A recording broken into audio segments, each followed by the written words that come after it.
All right, so good morning, good afternoon, good evening, everyone. This is going to be another advanced argumentation lecture targeted towards a lot of advanced debaters and hopefully helpful to a lot of people that will be watching this video.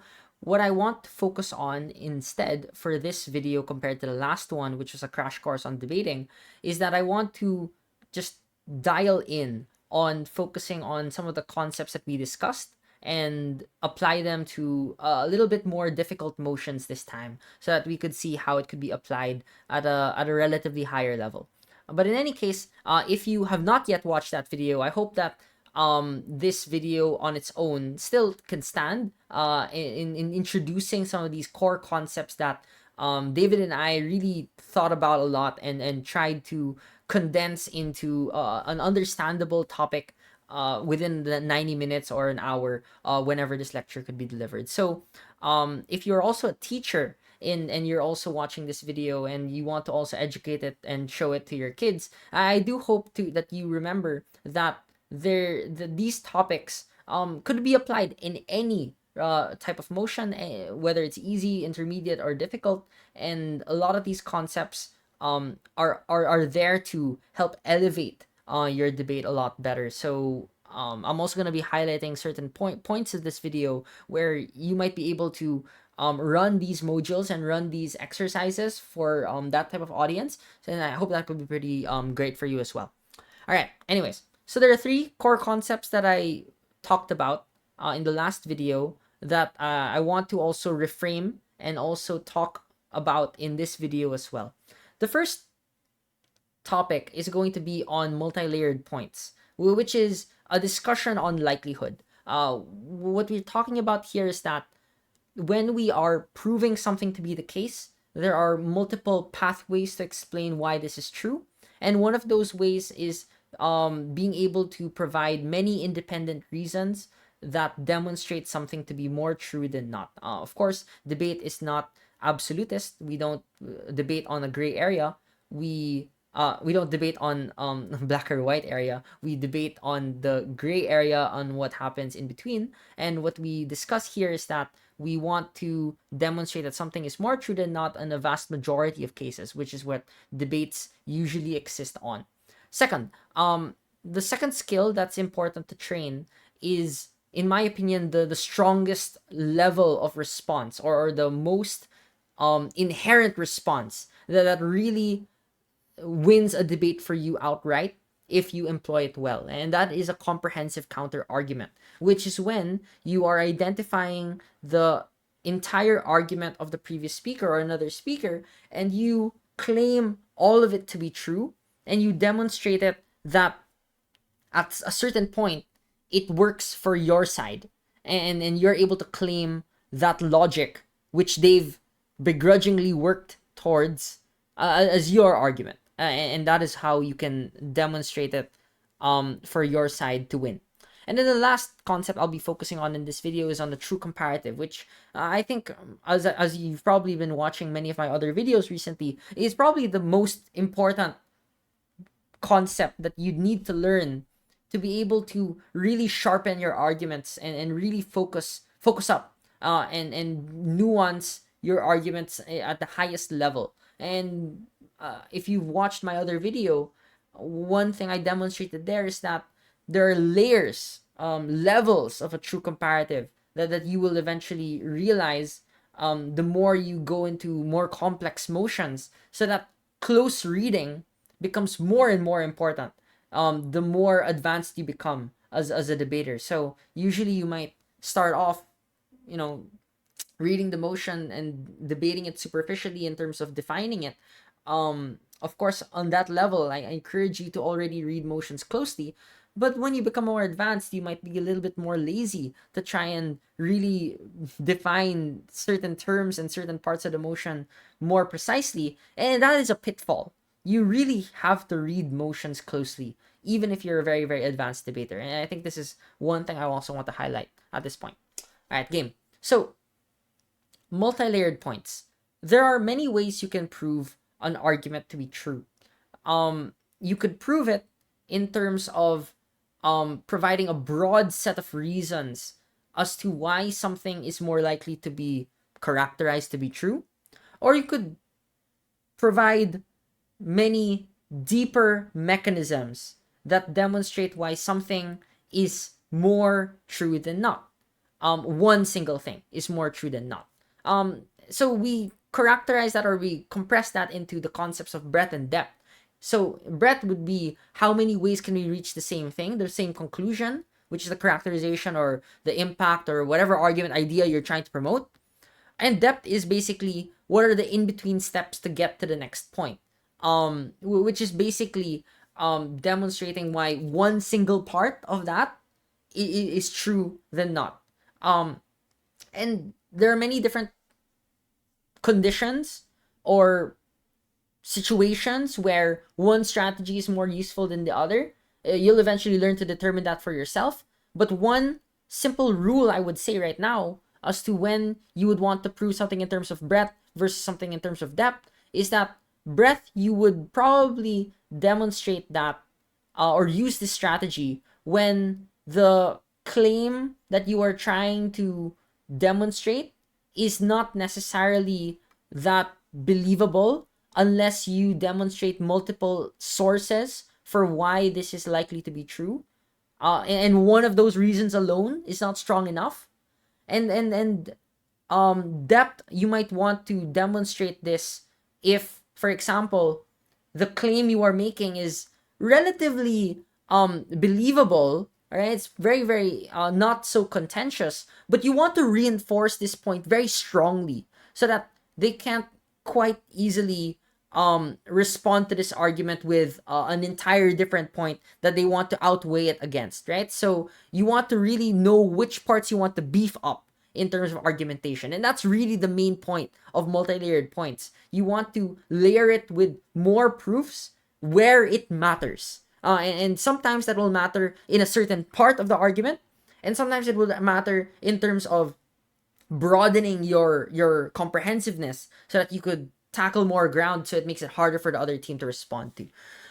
And once you've demonstrated this, right, you've proved it in terms of breadth and depth, you summarize your argument by demonstrating what are the necessary conditions to meet the threshold of belief, and say, now that I've demonstrated this in terms of XYZ and in this particular way, you've already cleared up what your argument structure you've chosen is.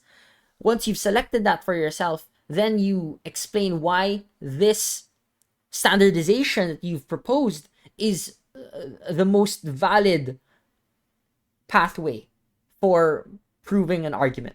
And of course, it'll vary for whatever strategy you've chosen, but at least flagging out why this is a necessary condition is quite important for at least the purposes of your argument. And another way debaters usually conceptualize the concept of necessary conditions or breaking it down is basically just impacting, right? Or impacting, or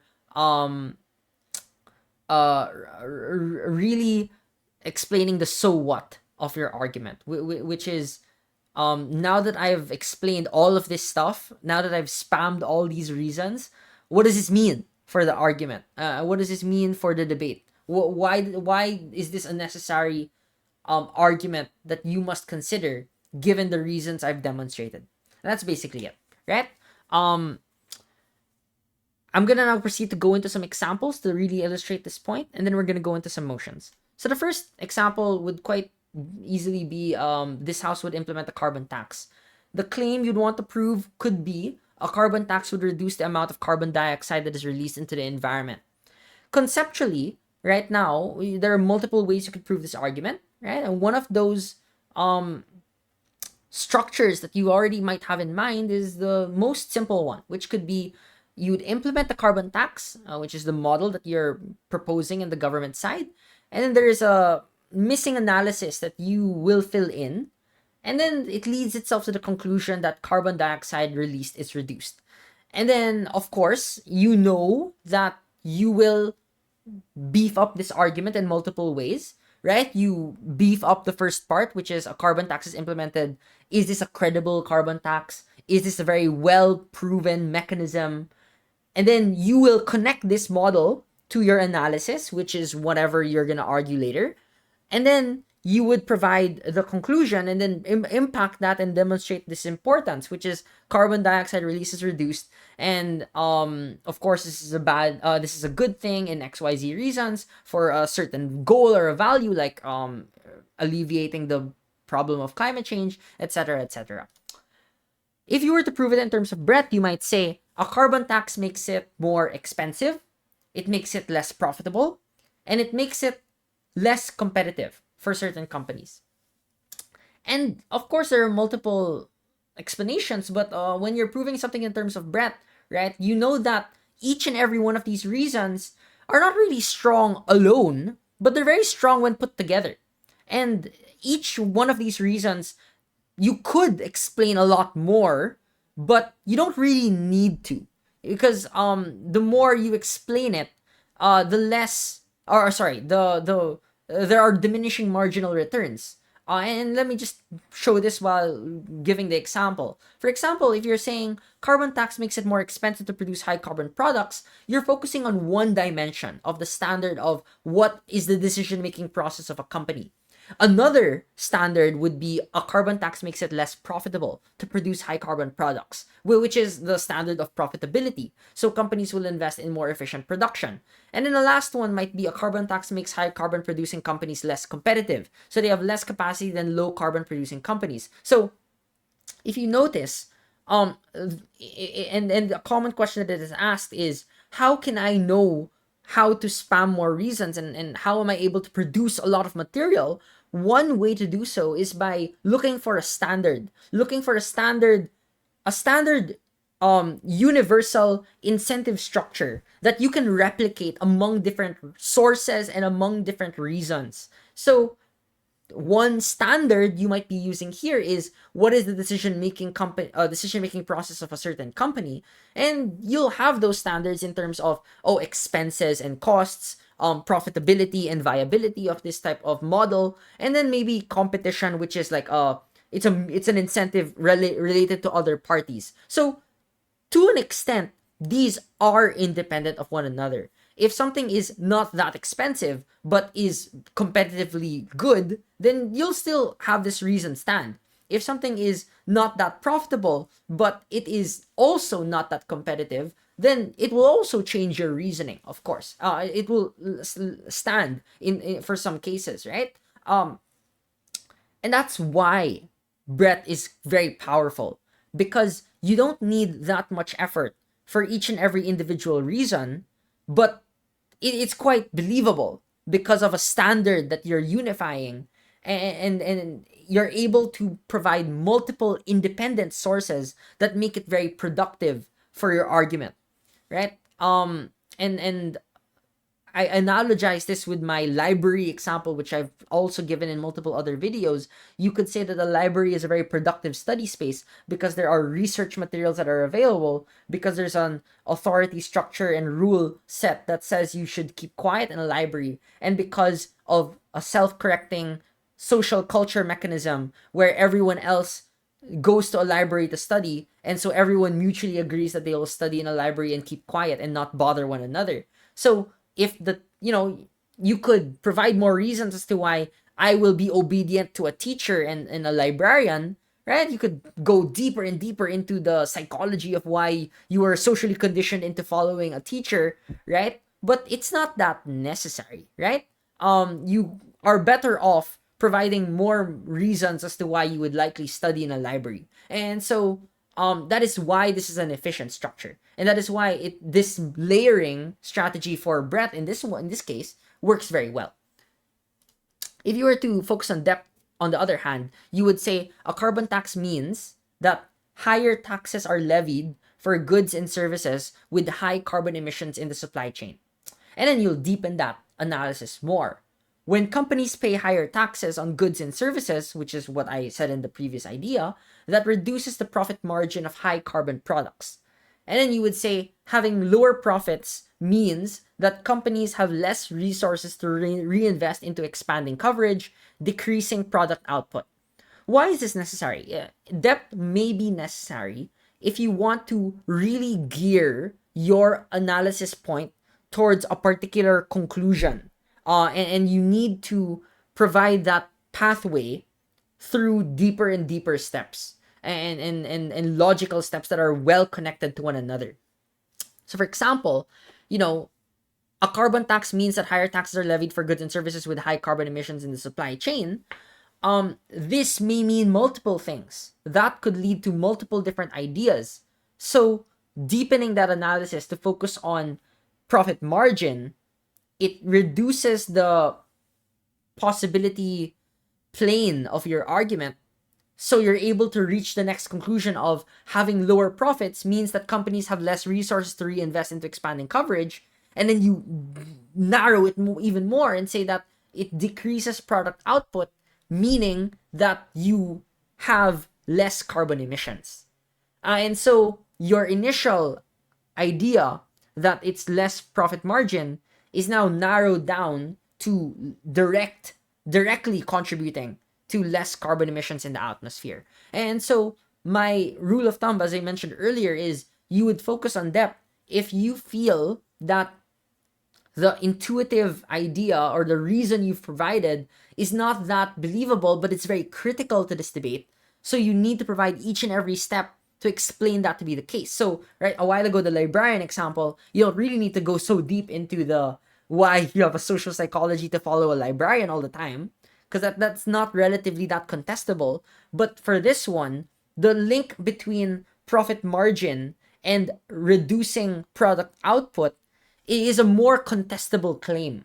So you might need to deepen that part of the reasoning. And that is why, breadth and depth usually, they're not mutually exclusive all the time. You will incorporate elements of both at the same time. But one is more geared towards providing more broader sets of reasons using independent multiple sources, just the idea generation process. And then the other is geared towards really deepening, going down the rabbit hole of one incentive mechanism or one logical mechanism structure so that you're able to reach the argument's conclusion later on. Okay, so I hope that makes sense. The distinction between breadth and depth, usually in a very high advanced level, should still be very clear from one another, because your argument structure, as you might be aware in very high advanced level debates, will eventually get more and more specific and more nuanced.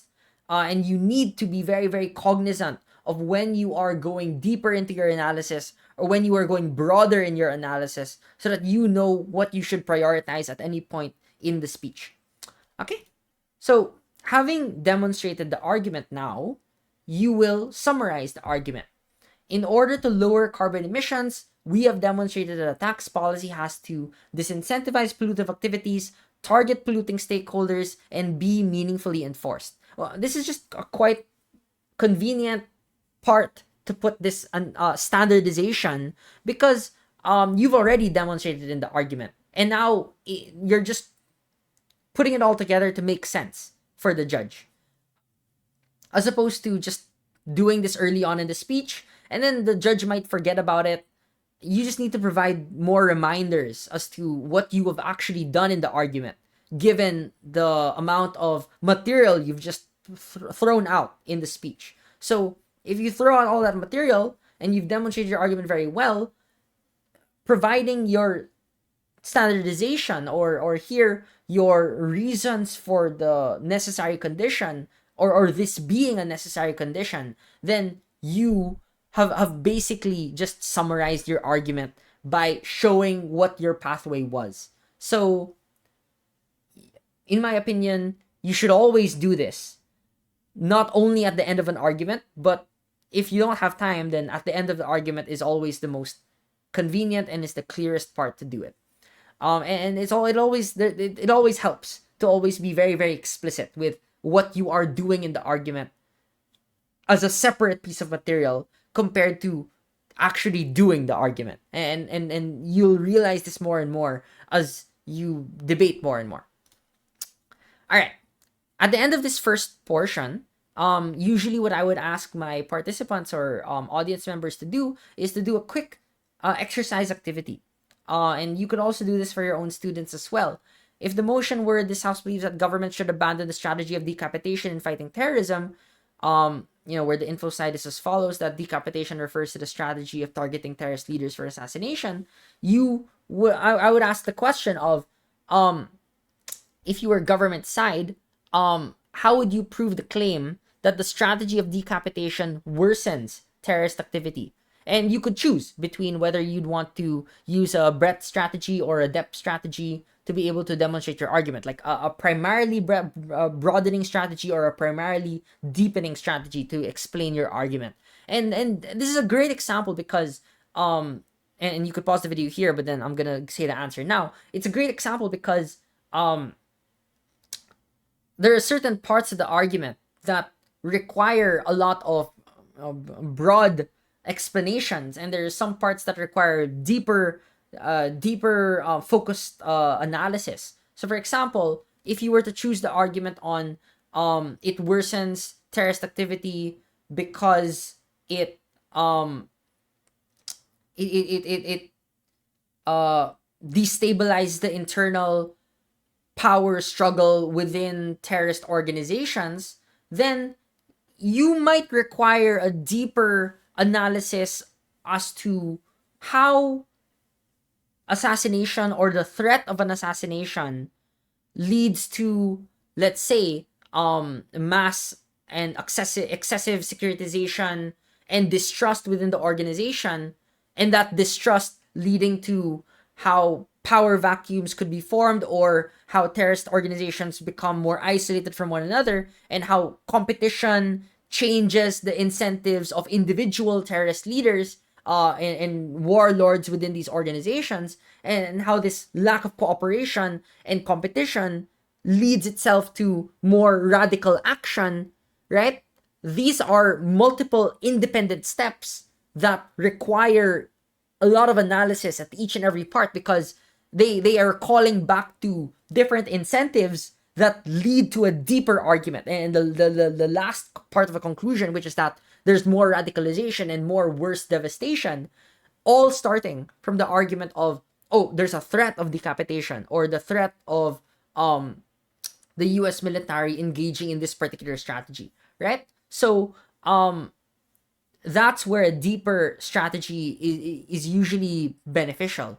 But if you were to focus on like a broader strategy, then you might say that, oh, the strategy of decapitation worsens terrorist activity because of multiple sources of discontent. So there could be the source of discontent from let's say the public against the terrorist organization, because when they are decapitated, or when a leader is decapitated, it leads to them having less control over particular villages. They're not able to provide basic services to them as much as they could have otherwise done so before, and that is why it emboldens the public to not support them and fight against them, which rampants up terrorist activity. That might be one independent source that doesn't really require a lot of analysis because it just destabilizes the public.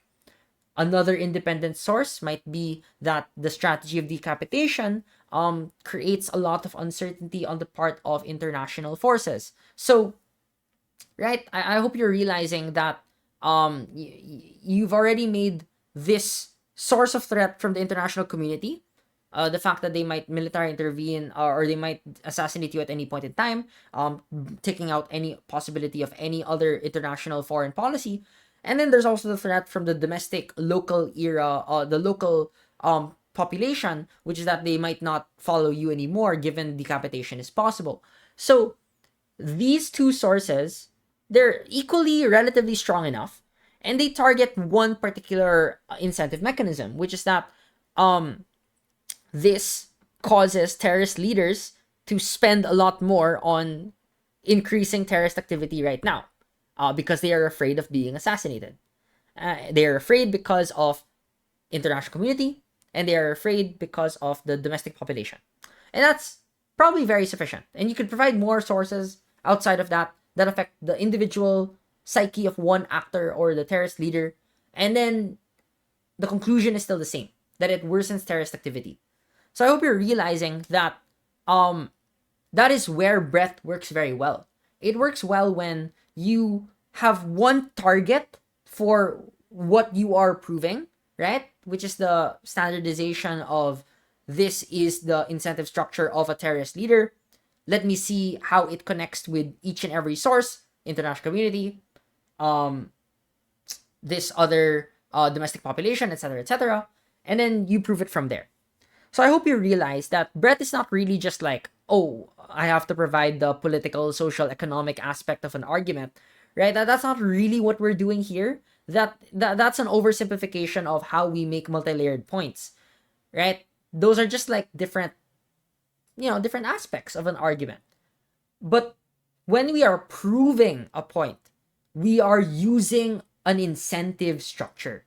And that allows ourselves to really make it approximate to that to what we're doing in the argument. Because usually what I've seen is that when people try and spam a reason for an argument, or they're trying to like neutralize a certain point, they just provide multiple reasons, and they just throw it randomly out into the air, hoping that it would stick.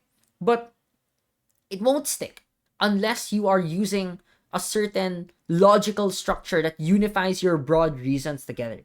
And that's where it really works very, very well at a certain point. Okay? This is the first segment of this lecture.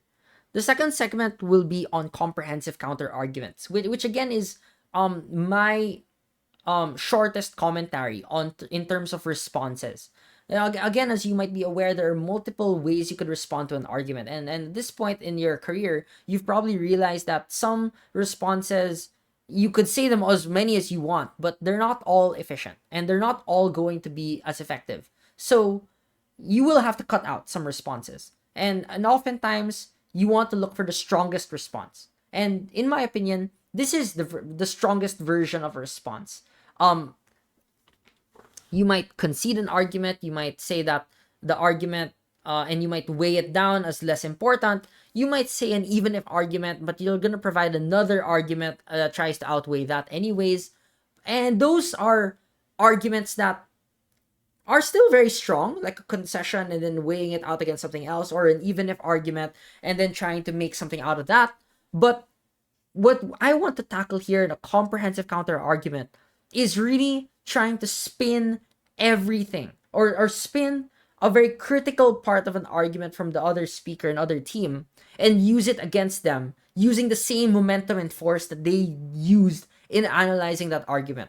Because the other argument, the other response structures I just said, like the concession or the even if response, they usually try and redirect and try and like mitigate or exaggerate certain parts, but they don't really like embrace the fullness of an argument other than a comprehensive counter argument, which I want to do here. So the skill you want to train is that you either spin the logical link or you spin the impact. And this is quite important because they are mutually exclusive to one another. If you are spinning a logical link to an argument, you are showing that it reaches another conclusion, which is the exact opposite that the speaker might have intended it for. And then you've used that entire logical link against them. Or you spin the conclusion. You use the conclusion and say that that's not an argument for your side, that's an argument for our side instead. And both of these spins, steps, right? They are quite important in really strengthening and showing how it leads itself to a new argument that you are trying to present. So then you would conclude after you've done that spin by saying the so what. Explain the so what to fully transform this into a full argument, which we're going to do right now. Let's say the motion again earlier was this house would implement a carbon tax. If we wanted to do a link turn for one of our reasons earlier, you might say, if a carbon tax makes it more expensive for companies to produce high carbon products, which is one of the links that I said earlier for reducing carbon dioxide in the atmosphere, you might say instead that, it might prolong the transition to sustainable energy because companies have less capital to invest into this transition, which is a very good spin. Instead of saying that it would reduce carbon dioxide because it's more expensive, right? the conclusion we said earlier was that they would transition into green energy, right? Our argument now is that it doesn't lead itself to transitioning to green energy.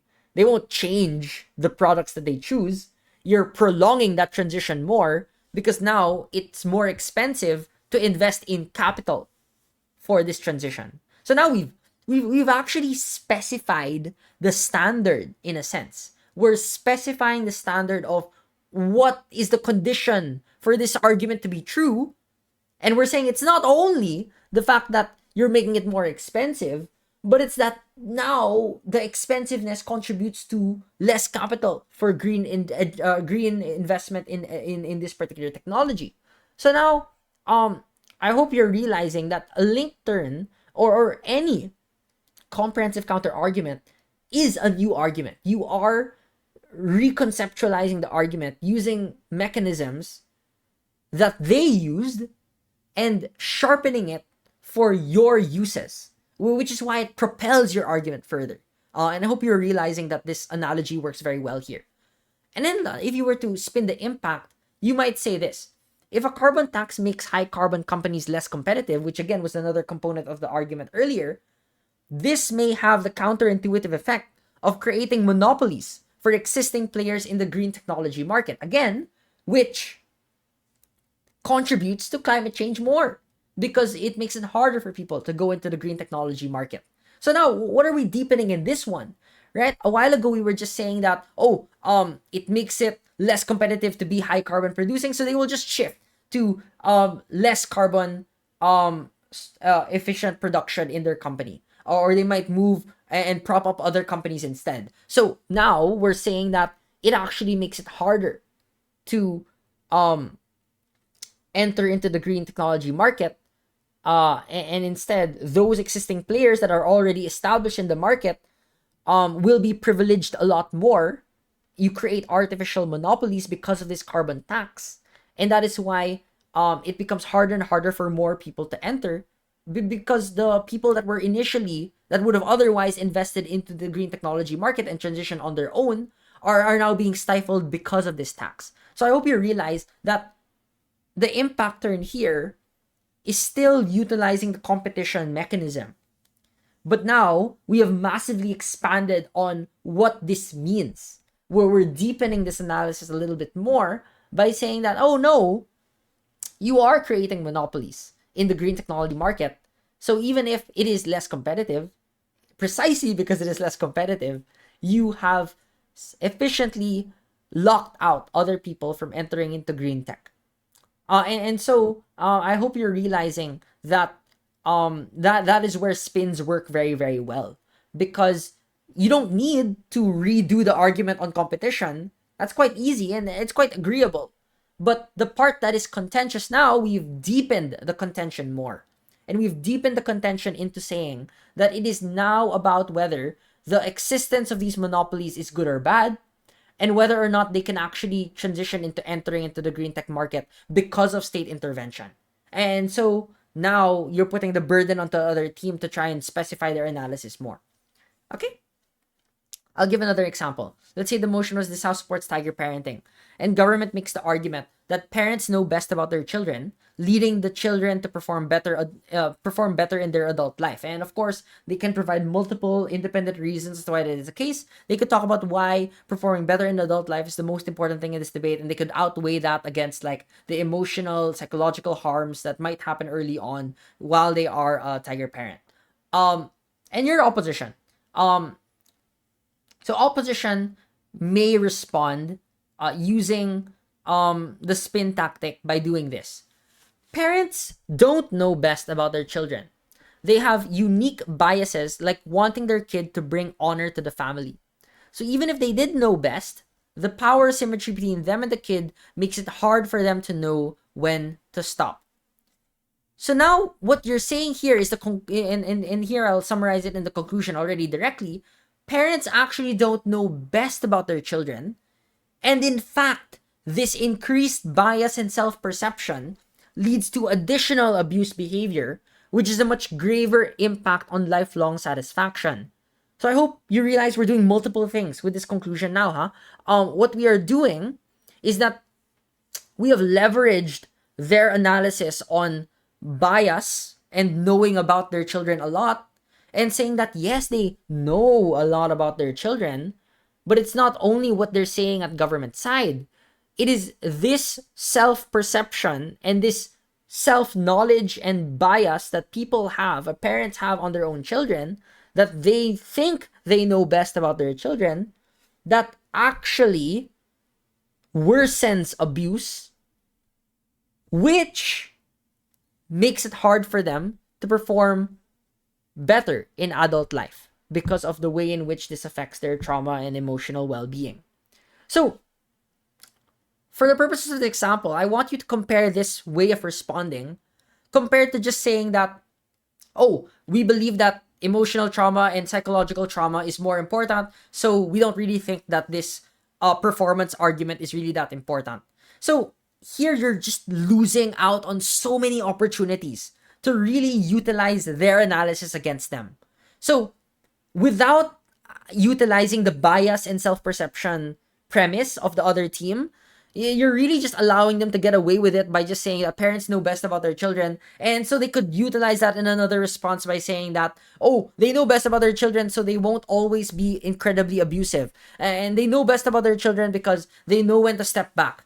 But now you've utilized their analysis to spin it towards your argument to create an entirely new, stronger argument that says this is the root of additional abuse behavior. This is how it impacts and debilitates them for the rest of their life. And this is why your argument is like prior, or why it's a precondition, etc., etc. So that is an advanced level of argumentation, because now you are completely efficient in utilizing what parts do not need building, which is the bias and self-perception, and what parts do need proving, which is the weighing on abuse and lifelong satisfaction, and then showing how this is connected to the argument analysis of the other side as well.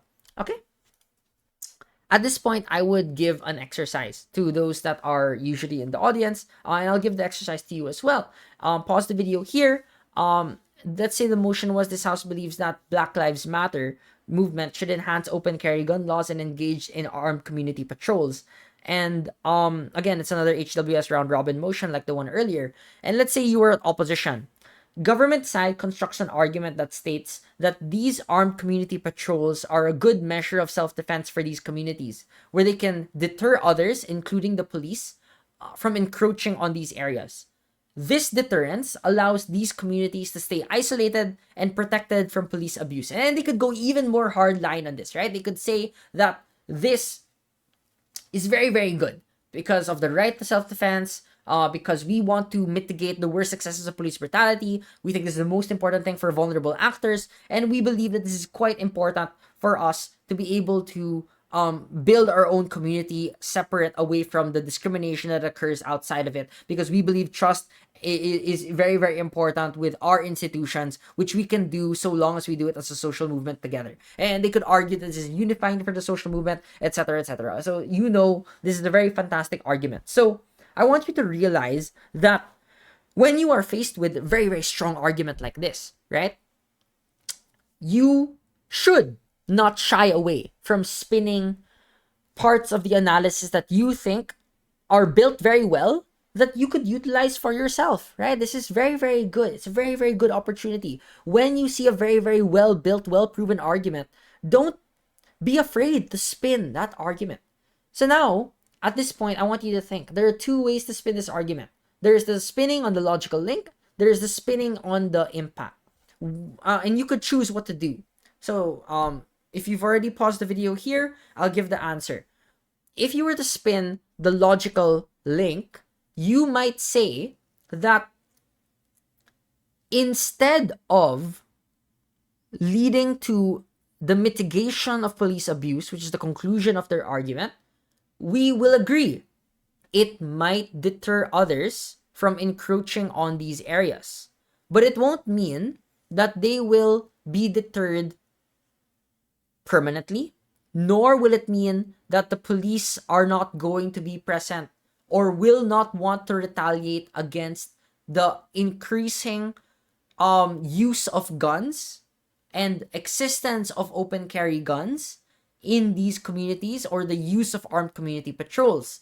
Instead, it might actually aggravate the police and lead to an escalation of violence. So I want you to realize that this isn't as simple as just saying that the police will escalate violence because they're doing this, but you're saying that there is deterrence from people and from police institutions, which is why it might lead to a stronger arms race, or it might lead to a stronger militarization or securitization. And that is why, as opposed to, and we've revealed a truer comparative here, as opposed to the police being like lesser armed, they are now strongly armed with the SWAT and with more military forces, that now there is less room for negotiations at all and less room for building relationships with police forces, etc., etc. So I hope you're realizing there's a lot of brilliance you could do by spinning this argument, by accepting the deterrence link in this argument, as opposed to just building a completely different argument on escalation. But if you were to, let's say, try to spin the impact of the argument, you could also do that. You could say that we agree that there is deterrence, and we agree that you will be isolated and protected from police abuse. But this is devastating to these communities. Instead, being isolated is the worst thing you would want for these minority communities. It leads to less economic investment, it leads to worsening inequality and poverty, and it leads to less state institutions and government institutions from funding and interacting with these areas, which makes it harder and harder for people to justify that these communities are deserving of more and more welfare, more and more anti-discrimination laws, because you also reinforce those stereotypes and you also create cycles of violence and cycles of poverty that are harder to recover from. So I hope you realize that this unlocked a completely different argument just because you accepted their argument against them. You've accepted the conclusion, you've accepted the logical link.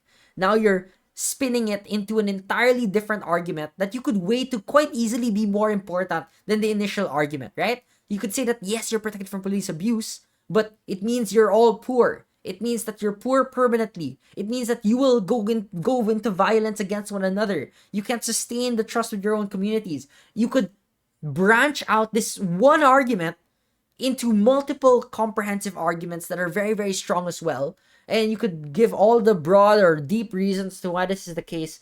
Just realize that spinning doesn't just end at the conclusion, right? Spinning unlocks more argument possibilities for you. And the reason as to why advanced debaters should always think about when they can spin is that it's so efficient. You have already accepted some analysis. Now you just turn it against them and you make a new argument.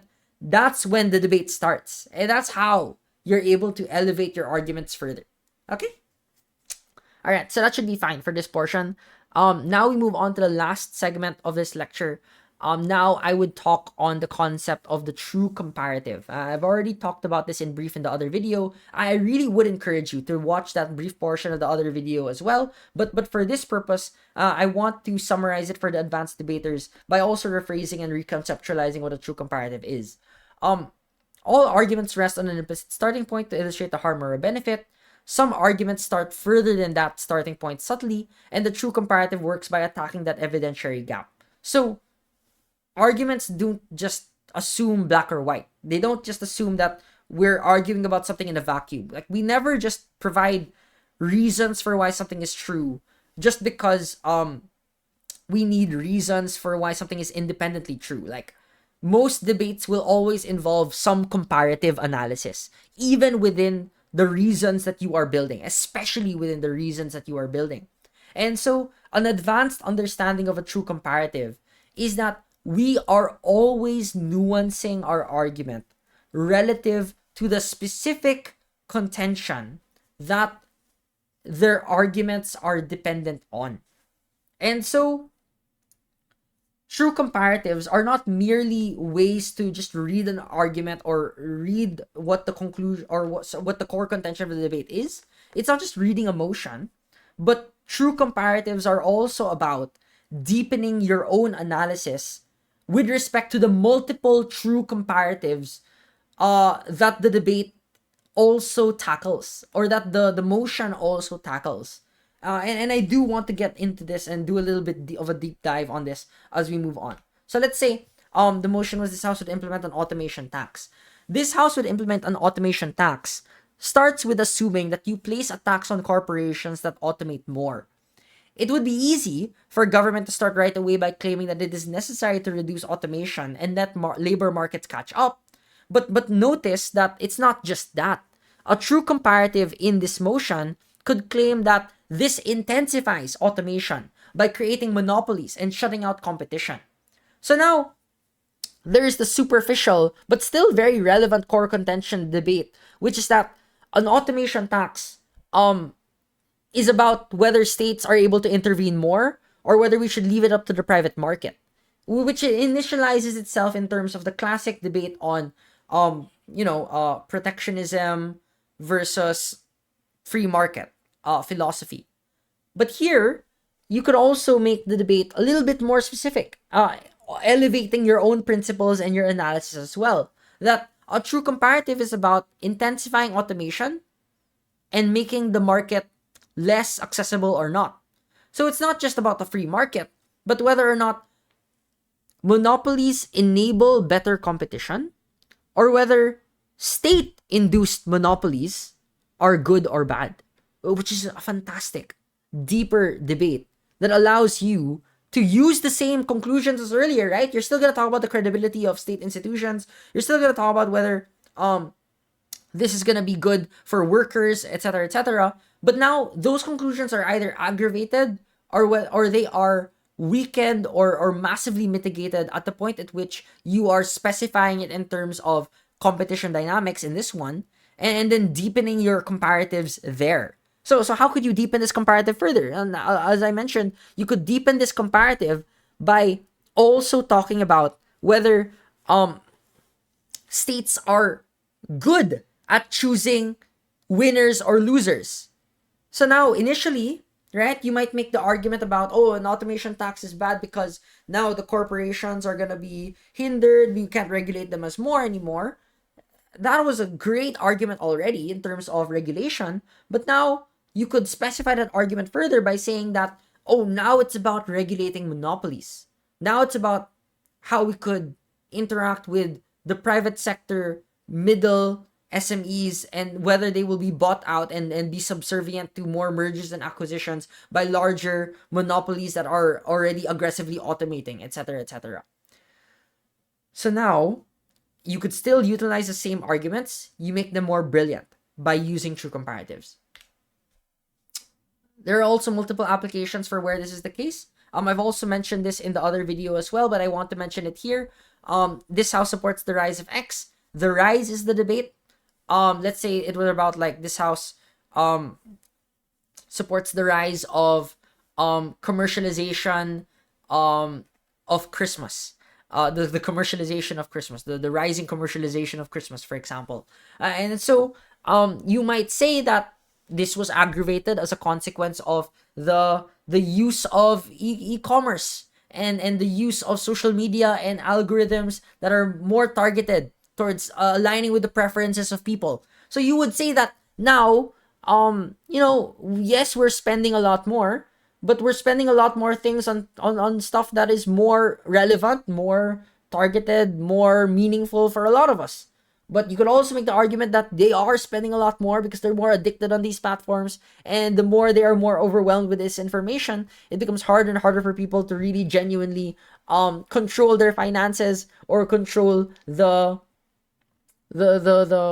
types of gifts that they're wanting to give for more people, because now they're now stuck with the algorithm or stuck with these platforms too.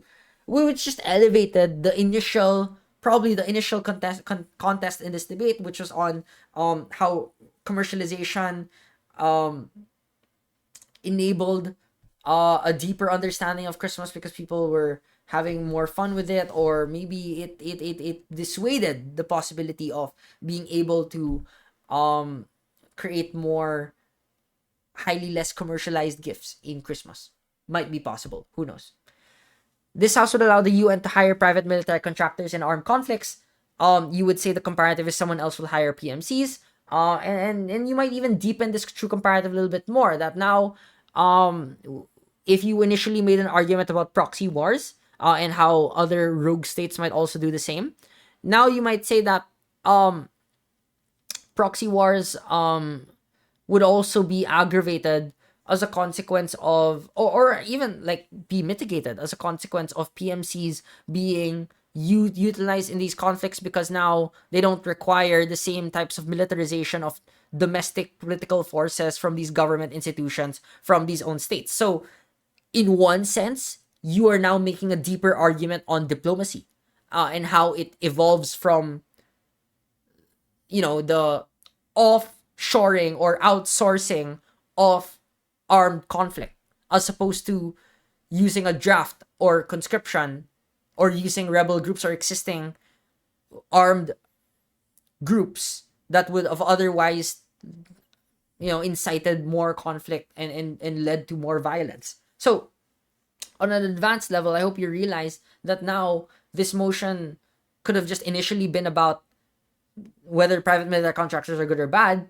and then it evolves into like private military contractors being controlled or moderated by the UN versus other rogue states, and then it evolves even more to about being like how it also interacts with domestic militaries and other rebel groups as well, and how the UN's involvement in this negotiation process enables that or doesn't enable that, which is a great way, by the way, to make extensions if you're using the true comparative logic here. And then lastly, this house regrets the glorification of motherhood. Motherhood instead will be demonized, and it's quite easy for you to demonstrate all of these different things using a standard of that the patriarchy will still exist, right? You're using this as a neutralization method to reveal the true comparative, which is that would we rather prefer that glorification induced by the patriarchy in terms of like, oh, we love how mothers are caring, they're so unconditionally loving, and they're better at taking care of children, as a positive stereotype in terms of the glorification of motherhood and providing them support systems, even though that's based on a stereotypical patriarchal induced narrative, as opposed to motherhood being demonized, which is using the patriarchy to weaponize against mothers by saying that, oh, they're not working enough, they're unproductive, mothers are the role of a mother is not that meaningful in society, etc., etc. So it's quite easy to demonstrate here that this same patriarchy gets channeled in a different way, rather than like the debate being about, like, let's say for example, like just another simple superficial debate on whether like pressuring people to go into motherhood is good or bad, or whether glorification is going to manifest in a good or a bad way. Like, I mean, these are already very good and moderate, intermediate, high level debates, but really deepening the debate in terms of how this changes how the feminist movement portrays itself relative to patriarchal forces, how it brings in allies and fathers into the movement, or using the narrative of family with respect to patriarchal norms that also interact with the narrative of motherhood, how this ties in with other narratives as well. These are all only revealed so long as you specify what the comparative is and use true comparative logic to be able to elevate your analysis as well. I'll give one last exercise. And this is how I usually would wrap up the entirety of this demonstration and this type of video and this type of lecture.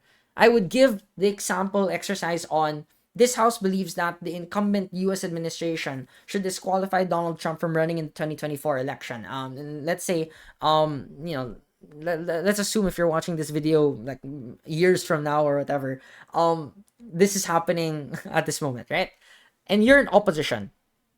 And and you're facing a government team that knows the true comparative, or you're facing a government team that knows, how to build all these arguments very, very well. So they're a very, very strong team.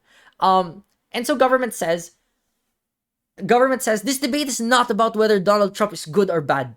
This debate is not about whether Donald Trump is good or bad. We agree Donald Trump will be very, very bad in elections. And so we also agree Donald Trump is bad as a president, And it's quite easy for government to agree with that, and so they'll specify the comparative. They will say instead that we agree with all of these things. Donald Trump instead is a threat to democratic systems. And so disqualifying is necessary to prevent another populist resurgence, because they will give all of these reasons for why the Capitol riots were induced by disinformation online. They were induced by how Donald Trump may have or has potentially coordinated with many foreign officials and with disinformation campaigns online, and how that has also made it very, very difficult for us to trust in democratic systems. It also aggravated concerns that weakened local elections as well, because created supermajorities, undermined the legitimacy of the Supreme Court, and also undermined electoral cycles as well, because of the accusations Donald Trump has consistently been doing. And of course, you'll also argue at government side that because this undermines existing legal cases against Donald Trump, it's going to make it harder and harder. And you know that, yeah, I could make an opposition argument that's like, oh yeah, no, but Donald Trump deserves to run. Donald Trump could be a great president. Donald Trump, if Donald Trump wins, then that is the will of the people, and that's fantastic. And I admit and I agree. This is a fantastic way of still making an argument. You could run the argument that Donald Trump is a fantastic president, represents the people. He should run a campaign. This is great. We should not disqualify him because it subverts the principle of democracy, etc., etc. But I want you to realize that this argument alone, as you're doing at a very high advanced level, it doesn't really respond at all. Like, you're not engaging with the true comparative that government is presenting against you, and neither are you engaging with like the value system that they have also presented, which is like a populist resurgence being very bad, or the fact that democracy is the most important thing in this debate, and that it undermines existing legal mechanisms that we're already doing right now that should be very, very valuable, right? So like, instead of having to debate against the entirety of the value of democracy and all of these different things, because government is agreeing with you that democracy is important, which is why Donald Trump undermines democratic systems. In my opinion, it's unstrategic to just do the normal argument of Donald Trump deserves to run because people will vote for him, and he has a very wide popular base, right? And that's the principle of democracy, right? Instead, I would ask you the question, how would you really respond to this argument using the concept of a true comparative? And I'd challenge you even more. How would you respond to this argument using comprehensive counter-arguments? So at this point, yes, you can pause the video here, and I'm just going to give you the answer.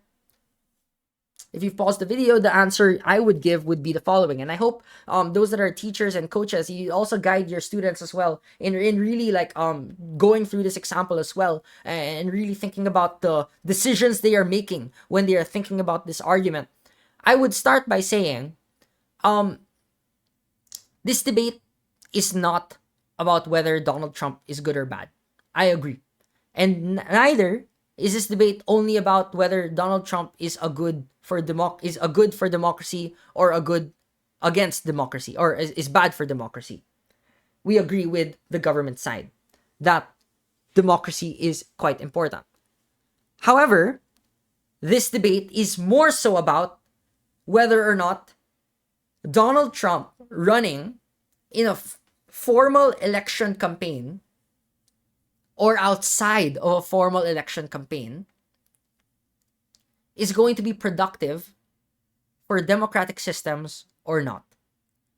And so we would argue at opposition that Donald Trump outside of a formal election and being disqualified is going to aggravate and accelerate the weakening of those democratic systems. All of the problems government side just said, of like the legal cases being undermined, people in a populist resurgence wanting to aggressively riot against the government because of disinformation on social media, all of these things get aggravated if he is not in a formal election campaign. And what I will prove in our argument at opposition is that a formal election campaign actually moderates Trump, and it leads to a more compromising Donald Trump administration, which we will argue in XYZ.